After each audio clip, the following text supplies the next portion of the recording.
Welcome to today's episode of the Endo Files. Today, I have the pleasure of hosting Danny Tran, an endodontist in Nashville, Tennessee, and a partner of US Endo Partners. Danny, how are you doing today?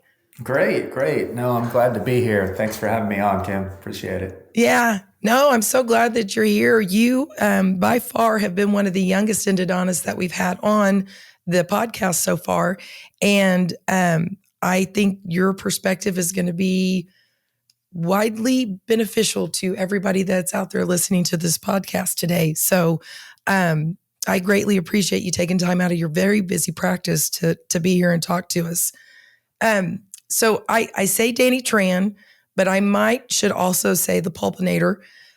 One of the things that came out of like every APICES meeting that we've been to so far since being in US Endo is we have used your face in some of our marketing materials. What we didn't know when we got you as a partner was how famous you were in the endodontic community. Oh, that's So, funny. Yeah. oh, it didn't. I mean, it's true though. It's like you're our little. I had no idea you had such a impact out there. So, and a lot of it comes from you being the Pulpinator. What is the Pulpinator? And explain that to me.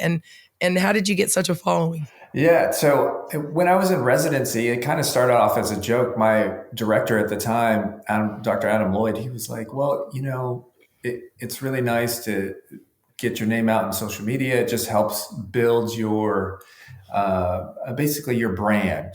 And that will help in the future with going out in private practice and making those referral connections and all that stuff. So he kind of pushed us to, if we wanted to come up with a social media account. And I kept going back and forth, and I was like, I don't really take myself that seriously. I think it's funny. So I just came up with a Pulpinator, versus Daniel Tran, DDS, or something like that. But and it was just funny. I think it was a catchy name, so it kind of took off that way. And then I had some co-residents that were also doing social media stuff, so we kept kind of referencing each other. So it just, it's something that, Tagging each other, and yeah.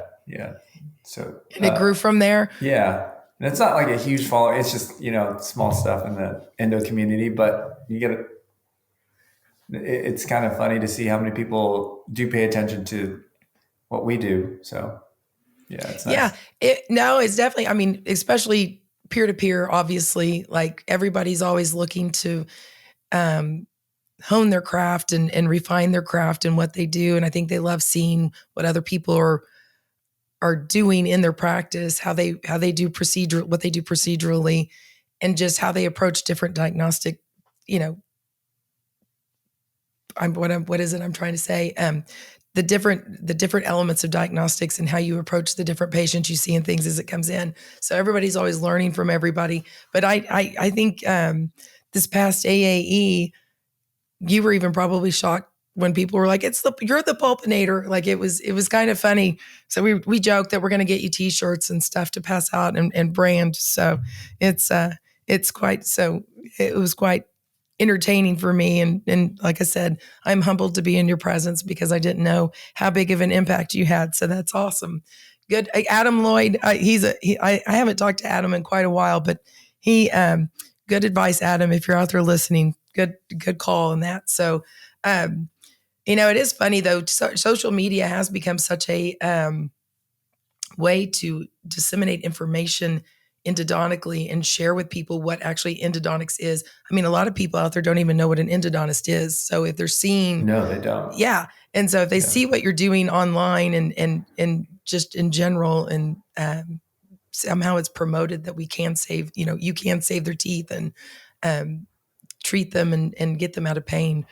Maybe, Yeah, I've had some patients actually look up my social media and stuff before they even saw me, and they're like, "Oh yeah, that's what a root canal is," and I don't know, it just kind of made them feel a little bit better about it. It So. it is weird. The trend, it used to be that patients never. It was just wherever the GP sent them is where they were going to go, and whatever, and it was just kind of all done in a void or vacuum, if you will.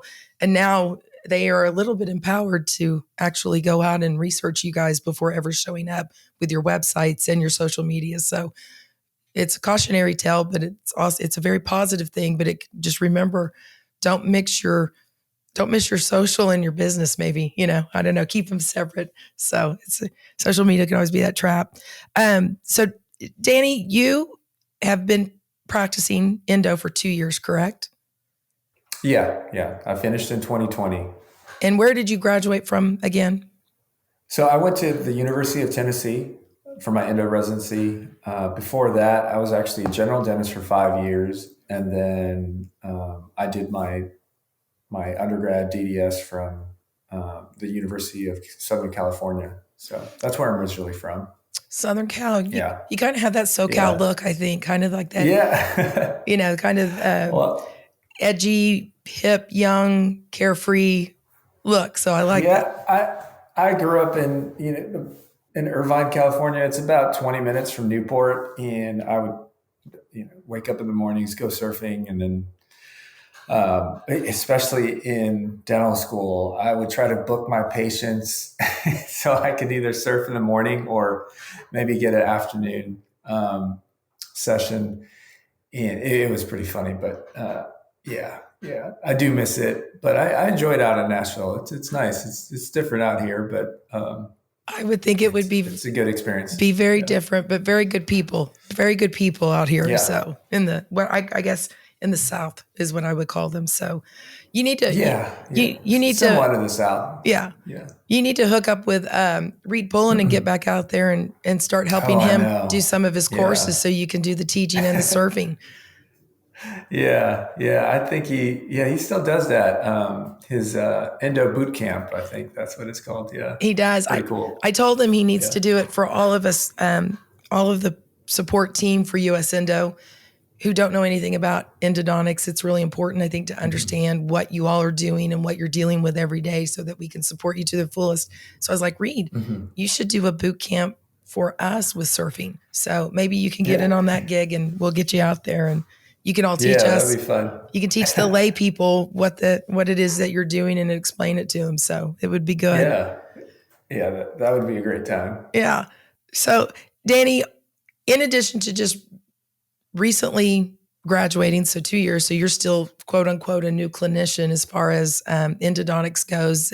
Your experience as a GP obviously lends itself to probably putting you a little bit in an advanced situation than somebody that has no GP experience and just coming out of school. But on top of graduating and starting to practice, you have also recently been married and now are expecting a child. And so Yeah, there is little some girl there. little girl. Congratulations on that. Yeah. She's when is she planning to join So my us? wife, yeah, my wife Amelia is due on February 13th. So potentially a Valentine's baby. Very cool. That could be fun. Yeah, That'll be a lot of yeah. fun.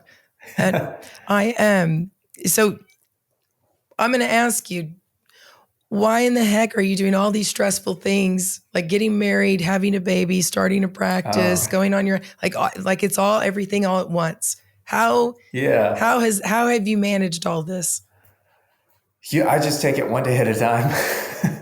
It can be a little overwhelming, but it's nice to have things to look forward to as well, and kind of it forces me to have a better work life balance. So, opening the practice 2 years ago required a lot of just a lot of background efforts, I guess, if you will, where it's not necessarily just seeing the patient, but it's going out and meeting referrals, building that relationship, trying to figure out how to market, talking to you and utilizing um, all the tools that US Endo provided, and then also with talking to a lot of my mentors within the group, like Steve Frost and Derek White, and just everyone else at their practice, just to help me get going. But going back to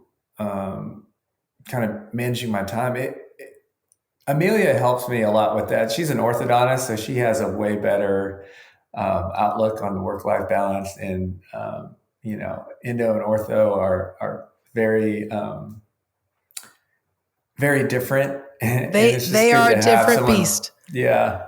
Just it's nice to have someone pull me back um, and help me do the fun things in life. So I think that getting married was just it was one of the best days of my life. I mean, yeah, I mean it is the best day of my life. But I was just thinking ahead towards having our daughter here coming up. But yeah, we went to Playa del Carmen in Cancun. It was a small destination wedding, but we still had about 70 guests, both of our families and some friends and stuff came out, and that was a lot of fun.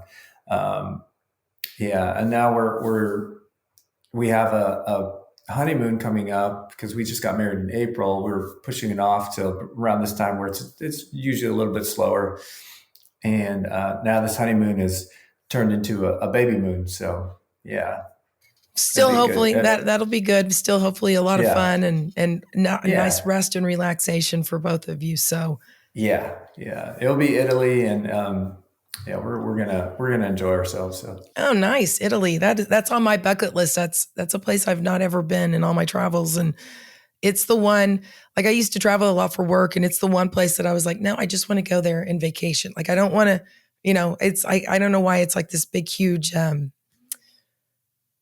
romantic. The food, the scenery, the wine, like all of it. I just want to romanticize it and not make it be a work thing. So anyway, I'm jealous that you're getting to go and doing that. So anyway, congratulations on all the things. Let's just say that the wedding, the baby, the success of your practice. I mean, I will say, um, your practice, you have been rocking and rolling since you started. So, it usually takes people who are just out of school and opening a brand new practice to kind of get started and get set and get out there. And you, I feel like, have been pretty busy, thriving, flourishing from day one almost. So, how's your experience been? Like, what is it like? Tell us a little bit about your daily life in your practice. yeah, so I couldn't have asked for kind of a better start. I know in the beginning it was like I said, just a lot of me going out and meeting referrals and getting some face to face time with them. But some of it's just like word of mouth, where or sometimes they just kind of try you out. But yeah, typically I have a 2 column schedule. I know I'm not the busiest person out there, but I think for what I do and maybe the type of cases that I'm seeing a lot more cases where I have to do um, buildups and really restore heavily broken down teeth for just to help save the tooth for my referrers and stuff. So that adds some time to my treatment. So like I said, I'll do a 2 column schedule, and I'll either see a consult or a recall of a previous case on the side, and then I will have usually about 4 to 6 treatments booked on the other column. So just kind of getting through that day, and it's not always a start to finish. Sometimes I'm starting a case, or sometimes I'm finishing a case. Sometimes I'm doing a consultation and I'm starting the same day. And, so yeah, but it just depends on the day, and the So, and case. how many people? How many? What does your team look like? How many people do you have on staff to support you? Yeah. So initially, I started off with myself as an office manager and one dental assistant. And then we quickly grew to add on a second one just to help with those sterilizing, flipping rooms, and just taking care of patients. And right now we still have we have an office manager and 2 dental assistants.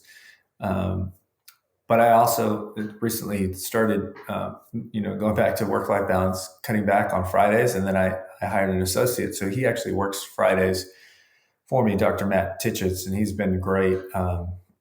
It's been an awesome experience, and it's nice to have a 3-day weekend for myself and just catch up on things that I need to do on Fridays too. So, um, but yeah, for staff, I mean, that's what we're at right now. But we are definitely trying to get a third assistant slash floater, like someone that can do the front and back, because it can be a lot for uh, everyone to share the load of answering calls, dealing with insurance, flipping rooms, sterilizing, and then assisting me and whatever I need to have done. And so, yeah, we're definitely trying to do that. Staffing has been it's been hard. I mean, we've had some uh, recently had someone join us for a little bit, and it just wasn't the right fit. So we're still on the look. Yeah. Yeah. So right now you're still looking to fill a position of the person that Yeah. left, or okay. Yeah. Yeah. So you're a little shorthanded right now, unfortunately, but so Yeah. We make everybody, it work though. yeah, Yeah. I was gonna say Yeah. you've got the stopgap for now, but would like to have Yeah. somebody else hired on pretty quickly. So that's interesting that you bring that up. So starting to practice, and I want to go back in a minute. We'll go back and talk about your journey, how you kind of made the decision to be where you are today, and how this has worked out. But right now, starting to practice is filled with a lot of different challenges. What would you say is the hardest thing, or maybe what's the thing that you weren't anticipating being so difficult that's been an ever present challenge for you? It's initially I thought it'd be filling the schedule, but that has really not been an issue since we first opened. I think it maybe staff. I don't want to say staff. I've been lucky with staffing in terms of like great people. I think bringing somebody else on, it's always been tough. Like trying to bring in more people, because we've have people that have interviewed and like we tried it out, but it's like once you have your core group, anyone that doesn't really fit them, what we're looking at, even if we need help, we'd rather just kind of be with ourselves than bring somebody else on that's going to ruin that experience, that day to day workflow and everything like that. So I think I want to say staffing, but I've also been fortunate in like who I have. So Based off what you're saying, I would say the it's not staffing that's the problem. It's the cultural fit. And so what you're talking about is you guys have formed a culture in your practice, it seems, and getting the right people to come in and fit in and get the flow. It's interesting. The flow is what I'm calling it, is so important in a dental practice, and being able to work well with your whole team as one unit, and get to know each other, where you almost can interpret each other's moves and everybody just kind of knows and flows in the system. So yeah, that is challenging. And especially when some know each other more than others and have that experience, being the newbie, being the rookie on the team, it's always hard to find your place and fit in. So, that's a difficult challenge. It's how much would you say, coming from endo school and then having that as maybe your primary challenge that you're trying to navigate, how much did dental school prepare you for this? Or is this just something that's like, great, I'm having to learn on the fly?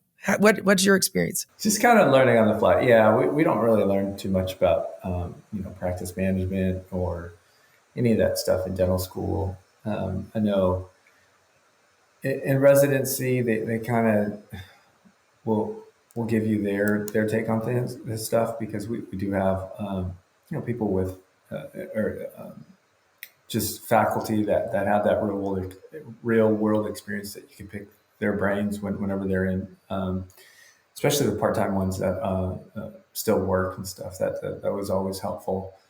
But I guess I just thought that, that I'm pretty easygoing and would be easy to work with. But sometimes I think it's always not a good fit with everyone. So yeah. Well, let me give you some insight, Danny. you're an endodontist, so you're very particular about things. So that's not you. That's just the nature of who you are as an endodontist that can make you. I mean, you like things done a certain way, which that's important to know about. Know about yourself. Self awareness is the key to all things. Once you're self aware of who you are and what you need to work with you, then all the rest of that will fall in place. So um, there you go. So it's not that you're hard to work with. You just know what you like, and you like it to be precise. So that is good, and that is all endodontists. So that's what makes you good at your job. So I'm going to go back to something that you said, because you thought your challenge coming into a practice would be filling the schedule, Mm-hmm. but your schedule you've been working pretty steadily, Yeah. all the way through. Yeah. Why do you think you've been successful in filling the schedule when you thought it would be your primary problem? I just think that, what we offer in our facilities. So I think the location has been great. Like US Endo helped me pick it out. Like going back to, my journey too, it was, I never had the intention of staying out in Tennessee. I always wanted to go back home to To Southern California. surfing? Yeah, I was like, okay, after I'm done with residency, I'm going to go home and, just I had some friends that were interested in working with me, and potentially that was something where we could work something out. But when I was finishing up residency, I had reached out to Reed, Dr. Poland, and out in Brea, and asked if he had anything, and he said he just had hired somebody. So, but he told me he gave me Steve Frost's number, and I think Steve was in Cancun at the time. So I texted him, and he got back to me, but he was like, "Hey, we'll chat." And then the interesting thing is, it's actually it was Ken Spolnick who talked to my director, and she gave him my name, and then so we started chatting, and he just told me, he's like, "Hey, I know you want to go back to California, but I think there's a very unique opportunity in Nashville if you're open to it." And so I I took a chance and went out there, and just saw the vision that they had, and I was like, I think I can make this work. It was it's in a great area,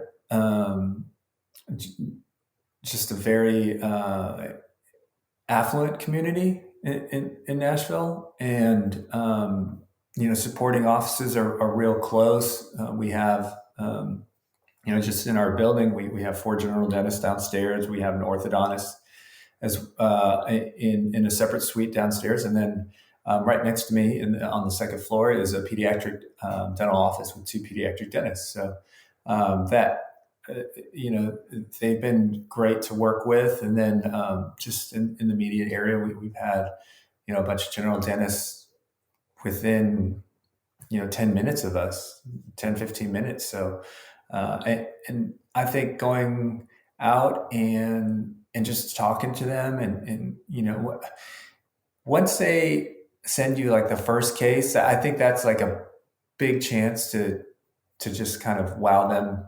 I worked with Steve and US Endo, and I wanted to incorporate some sort of advanced irrigation in our practice out here in Nashville, and we chose to go with Gentle Wave, which has been a great, a great tool to use on patients, and get awesome results, but also have it kind of be a marketing thing for me too, where Yeah, it's definitely a there's differentiator, right? yeah, it's not like everybody uses advanced irrigation. There's nothing to say that traditional you know legacy endodontics doesn't work, but it's nice to bring kind of this new technology to the forefront, and just kind of showing patients how it is. I think they get impressed, and they talk to their general dentist about it, and that just kind of feeds off of it. And like I said, once I get that first case, and if kind of knock it out of the park for that one, then they're more trusting of sending you more and more cases, and then just kind of build from that. And that's how it started in the beginning. I think it's probably the same for a lot of people that start off their own practices. But the first, I want to say the first 2 months, it was a little slow. I mean, it was slow. It wasn't consistent, and it was just getting out there, meeting doctors, and then once they gave me a chance, just kind of building on that. And I think we opened in November of 2020, and by January we were pretty consistent.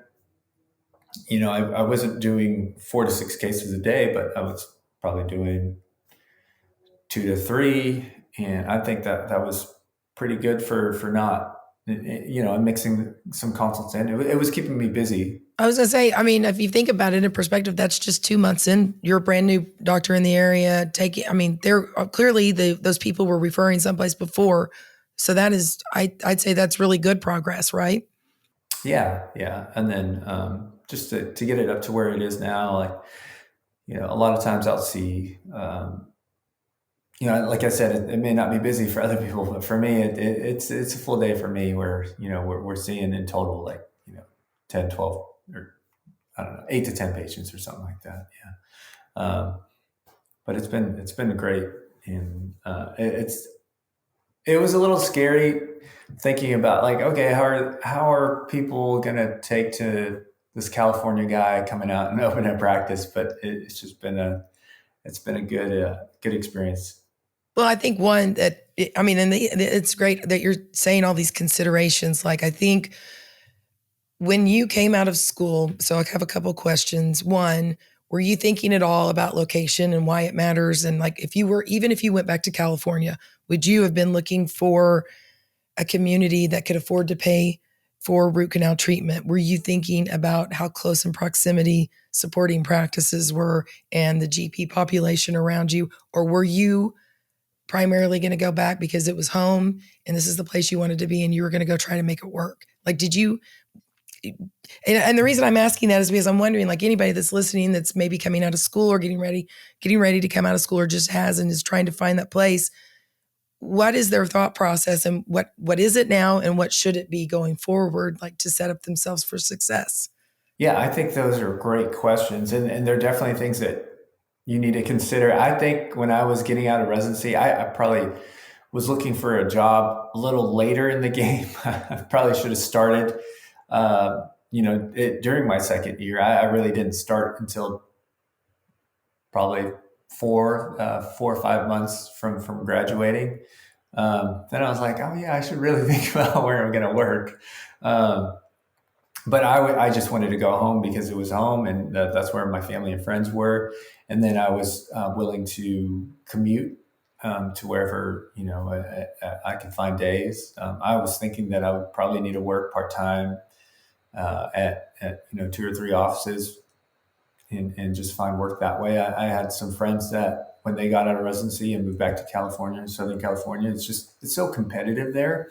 Yes, very. That's what they had to do until they could either find a more stable position at 1 or 2 offices or something like that. But initially, I think it's not unheard of to commute and work a few different practices when you're first out, and until you can build that relationship or niche within a group where they can accommodate you. Um, so that was my plan. But yeah, if I was looking to open a practice, definitely would be considering demographics in the area and median house income, and surrounding basically endo offices like competition, and the GP population as well, to support another endodontist. But US Endo really made it easy for me. I mean, they kind of laid out the business plan and model, and just wanted my opinion on it. Like it wasn't anything that was like, hey, you're going to go here and do this, but it was like, hey, what do you think about this? We can work on this. And uh, they wanted to really cater to me, and they picked a great location because I didn't know anything about Nashville. And other than it's a fun place to visit. To say it's growing like crazy. It's probably one of the most coveted places to be right now. And also that's another thing, like just knowing it can support, there's more and more people moving into that area all the time. So like it's a growing, thriving community, which would be another really key thing to think about when you're um, setting up a shop someplace. But you're right, US Endo kind of came in and did the background work for location because they wanted to be able to put it in there. So that made it easier for you, probably in the regards of you didn't have to do your homework on that piece. But but they did. I mean, I remember you going through the process. Like it's your website. You chose the logo. I mean, your hand is all over that practice, and it is a beautiful, exquisite practice, by the way. It's I've only seen the pictures. I didn't get to come out to your open house, but I one of these days I would like to get there. But I would encourage anybody if they're in the Nashville area, stop by and see Danny Tran, the Pulpinator, and see his practice because you got a good setup. I'm curious, when you set it up, did you set it up for growth? Like, did you set it up for multiple doctors and all that kind of stuff? Or would you have to relocate if you grow anymore? Yeah, no, we did here. So it's about, I think it's about 3,500 square feet. I always forget if it's 32 or 35. It's around 3,500 square feet. Right now, we have two operatories that are fully equipped with microscopes and cabinetry, chair, TVs, and all that stuff that we need in there. But we also have room for four more operatories in the suite or in our office, and we just signed a an order sheet back in May for more equipment, and so we're setting up two more operatories. So we'll have that up and running hopefully by the beginning of next year, and potentially, I know right now we have Dr. Titchett's working Fridays. Maybe he can potentially pick up another day, or I've been talking to him about it, and he's pretty pretty open to it because I think we can work it up where we can build his schedule and add that day. And we're also, I don't know. I mean, I would like to have you know two full time doctors there in terms of like days, like two doctors there every day, and that'd be great. That's kind of my vision for right now, and then we do have room to expand to two more operatories after we kind of build up those schedules. So I think like you said, Nashville is always growing. I think there's definitely room to do that, and um, you know, we have the room to accommodate that, so we don't have to expand out or Buy another building. You're there in that spot for a while. Well, I think so. Good news there if anybody's listening and is looking maybe to be graduating a couple of years or relocating to Nashville. Danny may have a place for you, so keep that in mind for sure. And I know, I mean, like you said, it's definitely different than Southern California, but Nashville is a beautiful place in and of itself, and it's the new mecca. I mean, you've got some of the greatest chefs in the world in that area right now, right? Like the food scene is amazing there. I wouldn't think so, too. Coming from Southern California, where Los Angeles has always been like a big foodie area, I was kind of, I didn't have my hopes. I didn't have high hopes for the food scene out here, but it's been great. I mean, there's a lot of good restaurants. Um, Surprisingly, this kind of hipsterish part of Nashville, East Nashville, has like really cool the up and coming restaurants too, and yeah, it's really good out here. So if you like food, definitely visit. Definitely. And Food and music. yeah, Food and music for oh sure. It's yeah, got the live strong music, singer. country music, Yeah, country and music. I did not listen to any country music before coming out here, Yeah. but yeah, my wife's from the South, and she got me into it, and then my staff and they love country music too, so we have that playing sometimes. I've learned to enjoy it. I've actually started growing out my hair a little bit too. So, Oh wow! yeah, I'm gonna. Don't tell me you're I'm going just mullet. gonna. You're not going to go I might mullet do the mode. mullet. I don't know. We'll Oh see. no! Oh no! That's the Yeah, business in the front, party in the back. That's I always. know.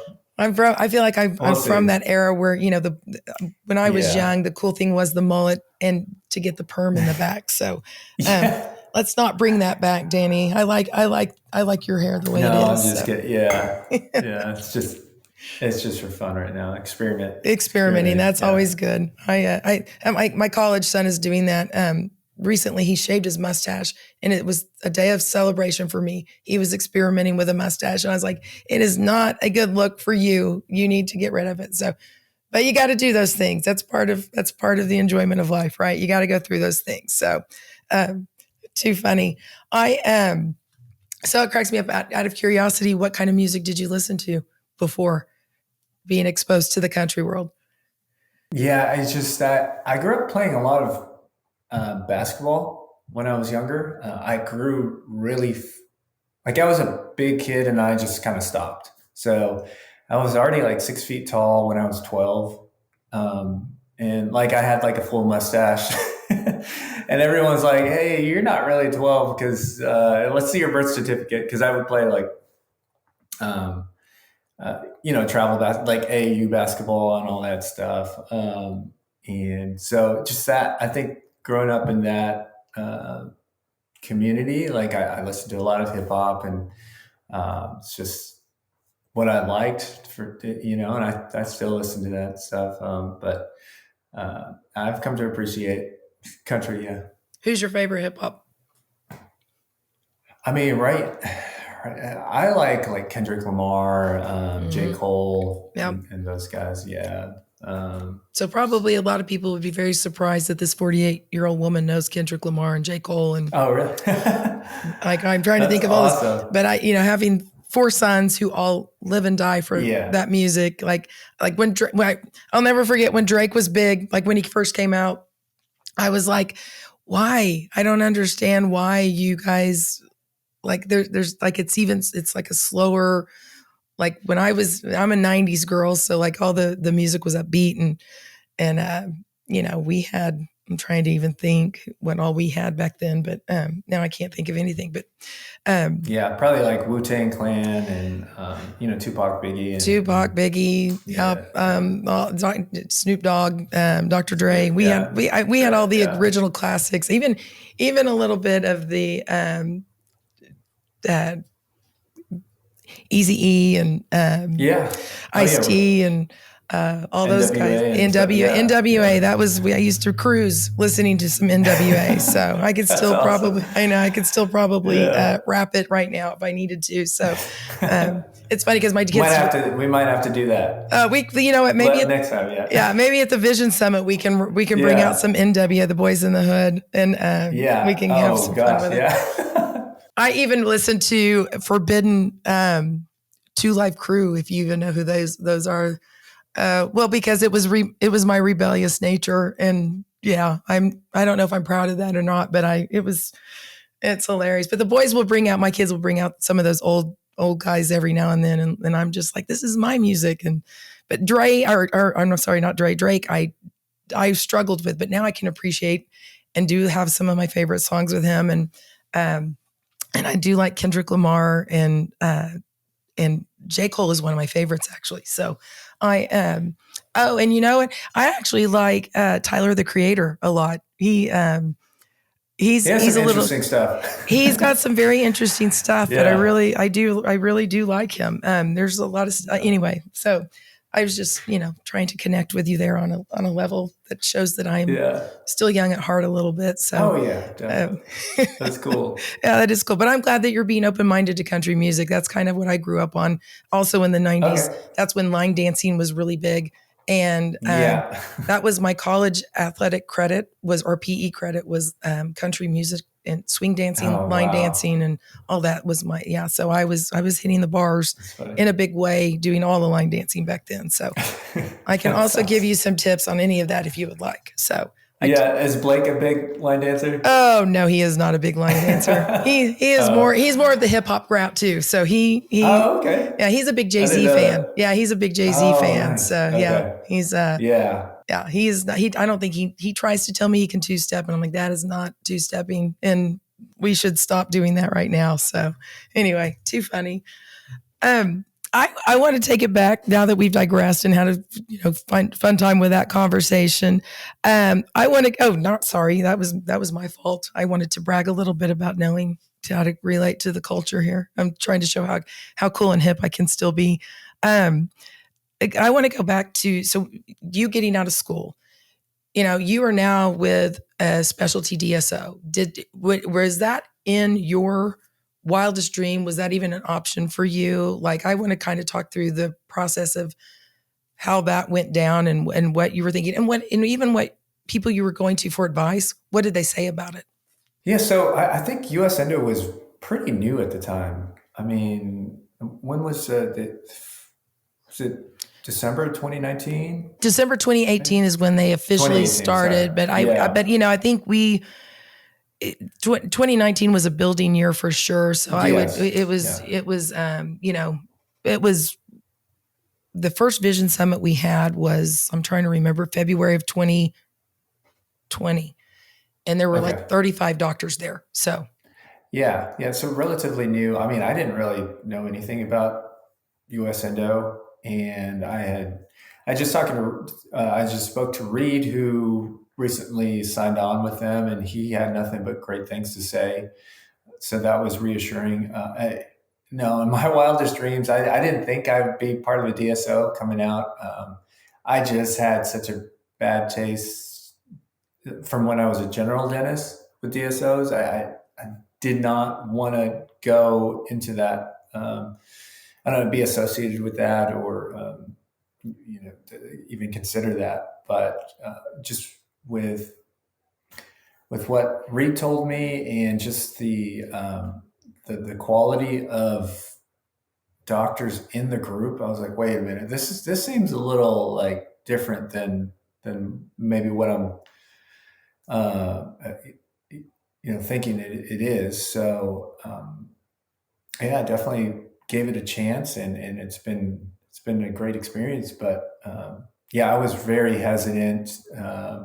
Coming out of residency and just thinking I didn't, I'm not about just doing trying to make as much money as I can. I really want to try to contribute and help patients and have I don't know, not have that pressure to do treatment or to feel like every tooth that comes to your office needs a root canal. I mean, that gets a root canal basically, or you're just doing root canals on every tooth. So because I like to make sure I'm doing what's best for the patient and really doing a consultation and seeing what's going on and if they even need one or if it's potentially something that's non-odontogenic or some sort of occlusion issue or a TMD issue or something like that. So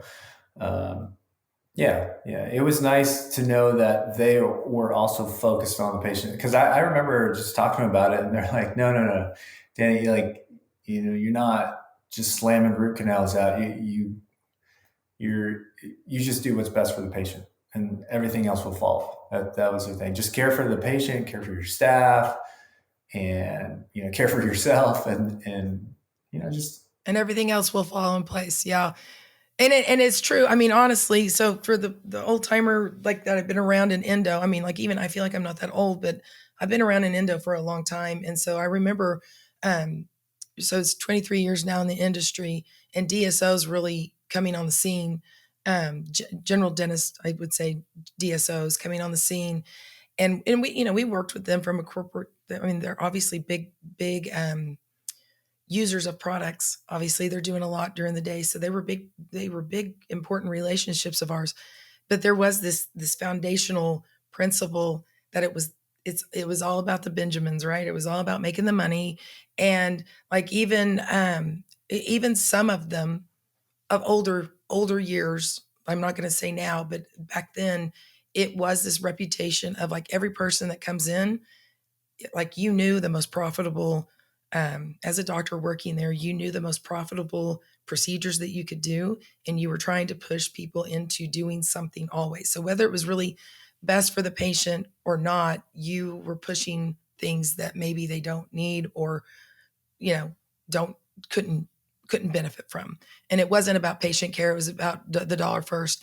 I think, even I'll give credit to the like Heartland Dental really started taking an active approach into, um, educating their dentist and really spending time with them and making sure I think they started putting patient care first. But the stigma of a DSO was already so poor that it was really, it was, I mean, like, I don't think there was a single person that I knew and I used to work with all of the universities all the time. So I always, at the time, I knew all the graduate program directors and clinical directors and stuff. I don't think there's one of them that would have ever wanted their students to go out and work with a DSO, right? And so I still think there's a stigma there that's with them that you have to overcome and talk about. But I think, excuse me, everything you just said is exactly spot on and important if you're going to consider the DSO model. What are their intentions behind the scene? And obviously everybody opens a business to want to make some money, but if they're not putting patient care first and giving you the power to make the right decisions for your patients and giving you what everybody dubs it the clinical autonomy, but it's really driving the decisions in your practice for the patients and the products you want to use and that kind of thing, it's probably not a place you should be going and working, I would say. And I think you probably agree with me, and so would everybody else out there in the world. Like that DSO model that I'm going to say of old is the bad way to go. And I'm glad to hear that that's exactly what US Endo was talking to you about, was patient care and putting patient care first. So, because I will say too, I mean, even me, like I built my career based on my integrity in the endodontic world, right? So there's a lot of endodontists who I had to develop trust with. And so therefore I am for patient care and I am pro endodontist. I'm team endodontist, right? I It's all about positioning them right. And I will say I hesitated when I was approached. Like Kirk Corey's the one that called me. He's an endodontist in Amarillo, if people don't know him. And we've had a long relationship, through business and through the AAE Foundation and different things like that. But he called me and wanted to know what I was doing. And I was like, DSO, like, I don't know. Like, is this a Ponzi scheme? Like, you're gonna have to help me with this one. Cause I was really skeptical of it too. So anyway, I feel really good about what we're doing and what we're building and what you're doing. So congratulations on being open-minded Yeah, to taking a thank different you. perspective. Yeah, that's a really, that's a hard thing to do in life, is take what you know and give something a chance when the previous Hmm. version of that wasn't very good, maybe. Um, anyway, so kudos to you for being open-minded and willing to do that. Um, Yeah, thanks. what is something that you would say that you would do differently as you were like, is there anything that you would do differently coming out of school and going and starting your career, that you could maybe it could be a cautionary tale for those following you? I I don't know if I would. I think I got pretty lucky in in everything that happened. Um, what was really nice that I really appreciated was when I first signed on with US Endo. They were talking about getting me out to go to different practices and shadow those offices, maybe do a few cases at each one or something like that, and just seeing how the office was running, their workflow, how each endodontist in the group would practice and stuff. So I spent actually a lot of time in Arizona, at two different offices out there. Steve Frost's practice at Red Mountain in Mesa, and then also Canyon Ridge Endodontics, which was probably about 20 minutes away or something like that, at Tom Lamont and Gus Khalifa's office. So those were just great experiences. I got to see how everyone was a little different. And coming out of residency, you're taught kind of one way to do something, and that exposes you. I think Steve had there's like I think four endodontists at his office, and Gus and Tom, I can't remember that they had a good amount of endodontists there too. So it's like I got to see how everyone was working and the different nuances of their kind of technique and what worked for them, and also I got to kind of pick the brains of the office managers, the lead assistants, or even just the dental assistants, and I got to see that interaction of how they worked and how they did things, what they were ordering, how certain technology were working with them. Both offices utilize the general wave, but in different ways, and and like the workflow of bringing a patient in, like even something like, okay, you have a consult in treatment, you have a consult here and a treatment here, like you sit the you see the treatment first, and you can get them numb, go ahead and take the scan, and then that's ready for you to review after you get the first one numb, and then you can go do the consult, and then while they're numbing, you do the consultation, come back, and then you do, just little things like that, where in residency, you're not really seeing multiple patients at one time. You just kind of, you see like You're a focused and patient or two. Yeah. you're sitting there Yeah. with them and you're doing everything and it's all, yeah. Yeah. So it's that I thought that was very helpful. And that's something that I don't know if I would have gotten if I didn't go with US Endo, where I had that time and flexibility. It was like, I, I was working, but I was learning a lot at the same time, like real world stuff. And then, I was able to get my General Wave certification out there and do a bunch of cases at both offices, at their different locations. And it was nice to experience that. And I think looking back, like if I didn't have that experience, I don't think I would have been as successful, at As opening early. my practice. Yeah, as Yeah. early. Yeah. So I think that was one thing that it's not necessarily like what would I do different, but what I was appreciative that I did have the chance to do, that I think was really extremely helpful. And then after that, I also went to visit Derek White's office in Jackson, Mississippi, and I thought just meeting him and everyone there was really really beneficial too, because he has such a great office culture in that area. I mean, yeah, they do great root canals and all that stuff, but like seeing how he leads the team with his culture, and I was like, I want to be just like Derek. So We all want to be just like Derek White. Yeah, that's another one. If anybody could ever go spend some time with someone, Derek's leadership and how he empowers his team and allows them to do everything that, I mean, like they do so much in his practice. He's kind of I mean, this is probably oversimplifying it, but he's kind of a guy that like he comes in and he does root canals all day. He doesn't worry about anything else in his practice because he's got everybody else doing all the stuff.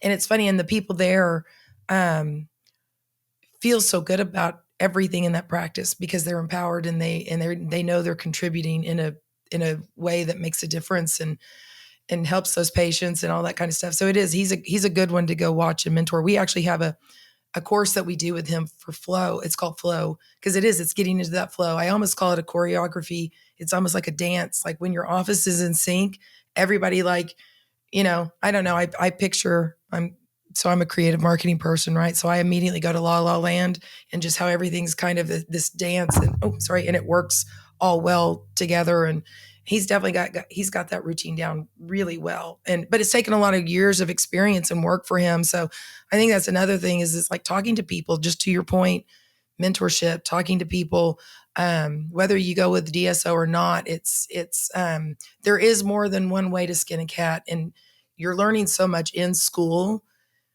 And I will say this, what you learn in school, I mean, it's Bible, right? Like you don't deviate from that for years. I mean, like when I was at Dentsply and we would introduce new products or new things, people are like, my mentor said, no, this is how we do it. This is what we're doing. And this is it. This is what's right. And I think there's a lot of good things about that because it's all based off research and best evidence, right? It's at the time when you're there, that's one thing I love about endodontists is you guys stay up to date on all scientific research and everything about what you do is proven that it's going to be the best for the patient.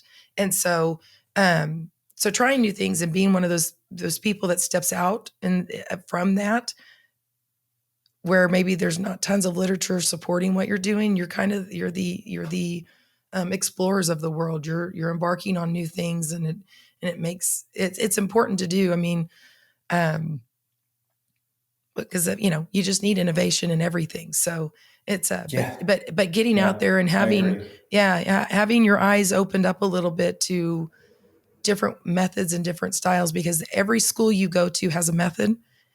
Hmm. And so, and it's tried and true, but when you get out and you start seeing how other people were taught and what, like, just the differences and nuances, it really is interesting.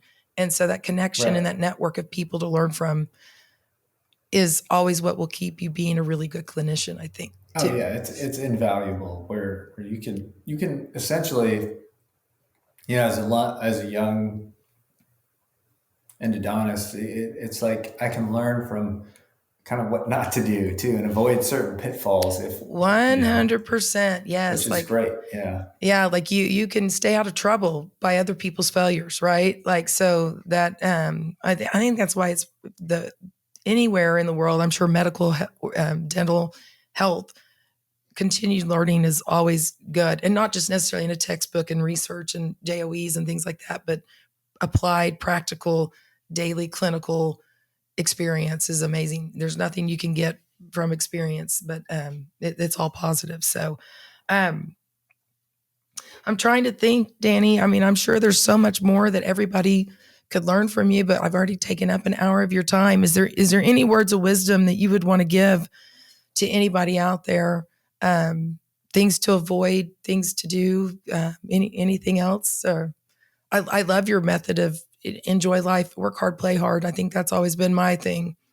I mean, I think that's big because I, growing up in the Asian kind of culture where I think working and that just work, not really enjoying what you're working for, it kind of it weighs on you, and I think mental health and all that stuff gets kind of pushed down or is not really talked about. It's like, no, you work and you take care of your family, you work and you just do that until you retire. And it's just, but it doesn't seem like it's healthy. It's different. Yeah. Yeah, I have some. They're Korean, but they're Hmm. they're just like it's not even just working hard. The mindset is it's overachieving, right? Yeah, Yeah, yeah, like yeah. it's It's like it's it's pushed when you're like in school, like you got to get like good grades, and I mean, they're pushing you for success, which is which is not a bad awesome and thing. it's But amazing. Yeah, good work ethic is a very yeah, it's a thing that probably is lacking today. So it's good that it's there. That yeah. culture is there. Yeah. But I guess what you're saying, like overworking or like trying to do that and not really having that balance. I think that's it's huge, and it's nice to be able to have a better work life balance where we're doing hard stuff every day. we're, we don't get easy cases. Like I was talking to somebody about this. It's like when you're a general dentist and you go to endo residency, it's the cases are way harder than when you're a general dentist because you would just refer all those out. When you're in dental residency, yeah, you get hard cases and you think they're hard in residency, and some of them really, really are hard. But when you're an endodontist, all you get are hard cases pretty much, and it's like it just ramps up every step up you take, and so it's like we're in this like really high pressure environment all the time, and we're so like we're dealing with tenths of a millimeter under a microscope. It's it puts a lot of kind of stress. It can put a lot of stress on everyone, and being able to take a step back and realize like it's not, it's not the end of the world if something doesn't go exactly your way, or just having that that enjoyment and fulfillment outside of work as well. It's nice, you know. Of course, we're trying to do just incredible work on these patients, and really get them out of pain, and help them out, and you know, really do that. But being able to work on yourself too, and enjoy just the little things in life, because life is short. You just got to enjoy it. So I appreciate being able to do that, and having my wife, who's a great support for me, just help me to remind me of that sometimes. You know? And that's good. We all need reminding of that. It's interesting. My son, who's 21, he's been going through a self discovery phase in life, and he just to share a little bit about him, he is hysterical, and he's probably the funniest person I know.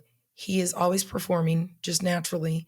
He thinks about a million. His mind is just always going, going, going, going, going, and he's this incredibly intelligent person. And he keeps trying to put himself in this mold of I've got to be a business person, and I've got to be in an 8 to 5 job, and I've got to make money and do this and make money, make money, make money. And one of the things I've been talking to him a lot lately, which I think is what we can learn from the millennial generation specifically, is you can have, if you find passion in what you do, if you have a passion for what you're doing, you will have joy. You'll probably work your butt off and work really, really, really hard. But when where there's joy and there's passion, success follows. And when success is there, work-life balance is much easier to attain, right? And so I think just having that mindset of following your passion and your dream, instead of doing like what you said, going in and like my generation, I think we chose jobs based off potential for earnings and an easier way of life. And a lot of us, not me, I actually followed my passion because I love doing what I'm doing. But a lot of people just go get this job and it's a means to an end. And so I think it's great that you are exercising your passion and you're working hard at it. And endodontics is probably one of the most stressful jobs out there. I'd have to say, if you ranked them, you're getting people at their worst. People in pain are not themselves. They are the devil version of themselves, right? They're irritated, they're short-tempered, they're like, just get me through this already.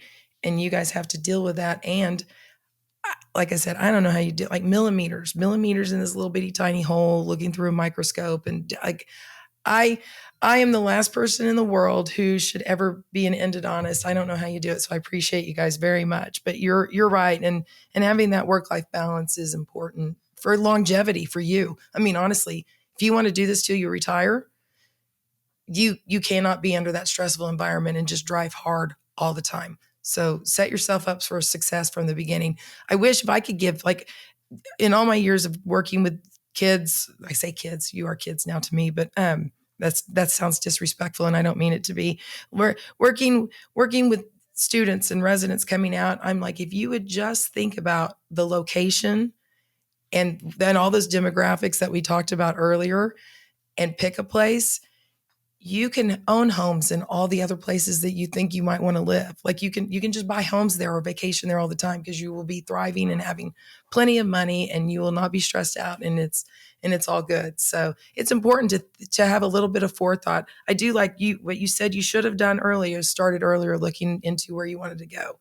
And I don't think I think they should start looking almost even the first year of school, like first year of I endo. think so too. Yeah. Yeah, Yeah. it's never too early to start planning your future, right? So Hmm. anyway, I'm sure you're such a nice guy. If anybody wanted to pick somebody's brain, you'd be happy for them to reach out to Oh you yeah. and Anytime. talk. Yeah. So anyway, well, Danny, Yeah. I will quit taking up your Friday and let you get That's back all to right. enjoying it and spending that downtime with your family, doing the things you love. I can't tell you how much I appreciate this conversation. It's been very insightful for me as well. So that will help me do my job better going forward. So Yeah. Anyway, Well, much thanks for having me appreciated. on. Yeah. Yeah. I appreciate it. Yeah, we might do Thanks, it Kim. again because the one thing we didn't talk about that I wanted to talk about was the scheduling and how, like, it's the most complex thing in the Oh, yeah. world. Like, that's crazy how you Yeah. guys manage the schedules and the different variables in the day. And I do think that's something that hearing a little bit more about that could really help people come out and be successful starting their careers, is how to schedule and Yeah. how to work with that. So maybe we'll come back and do this again. So Okay. Sounds perfect. good. All right. Well, All right. have a great afternoon. Enjoy your weekend. You too, Kim. Thank Thanks, you. Danny. Talk to you later. Okay. All right. Bye.